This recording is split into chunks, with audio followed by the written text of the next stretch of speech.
बिस्मिल्लाहिर्रहमानिर्रहीम। अस्सलाम वालेकुम दोस्तों, वीडियो कंप्लीट देखना।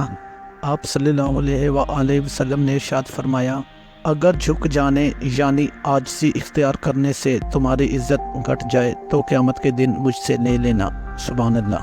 रसूलुल्लाह सल्लल्लाहु अलैहि वसल्लम ने इरशाद फरमाया, अल्लाह ताला फरमाते हैं, मेरे ज़िक्र के लिए वक़्त निकालो, मैं तुम्हारे कामों में बरकत अता करूँगा, वरना दुनियावी कामों की कसरत तुम पर इस कदर मुसल्लत कर दूंगा कि तुम्हें फुर्सत ही ना होगी और सुकून से महरूम होगे। अल्लाहु अकबर।